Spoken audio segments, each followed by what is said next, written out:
ஓம் come கணபதியே நமக. அனைவருக்கும் அன்பு வணக்கம். இதுவரை நீங்கள் என் சேனலை சப்ஸ்கிரைப் செய்யவில்லையே என்றால் உடனே சப்ஸ்கிரைப் செய்து கொள்ளுங்கள். அப்பொழுதுதான் நான் போடும் முக்கிய தகவல்கள் உடனுக்குடன் உங்களுக்கு கிடைக்கும்.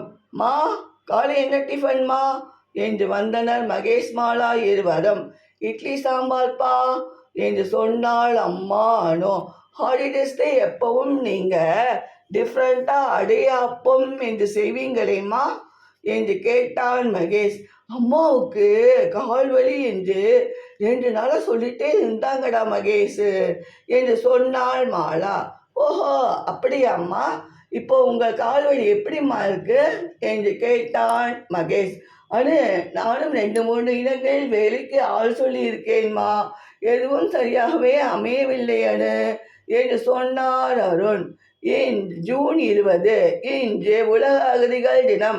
பாப்பா, அதோ அந்த ஆலமரத்தடியில் பாருங்க, ஒரு பையன் தன் பெற்றோருடன் நிற்கிறானே என்று சொன்னாள் மாலா.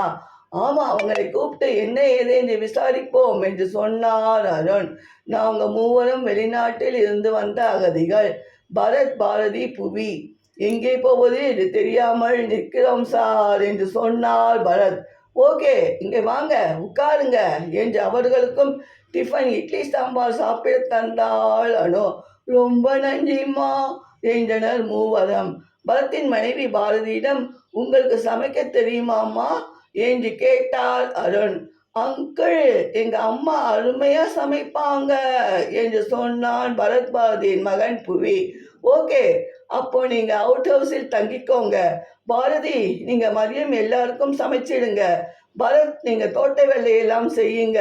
புவி, நீ மண்டையிலிருந்து ஸ்கூல் போகலாம் என்று சொன்னார் அருண். இந்த உதவியை நாங்கள் எப்பவும் மறக்கவே மாட்டோம் சார் என்று சொன்னார் பரத். மதியம் பாரதி அனைவருக்கும் அறுசுவை உணவு சமைத்து பரிமாறினார்.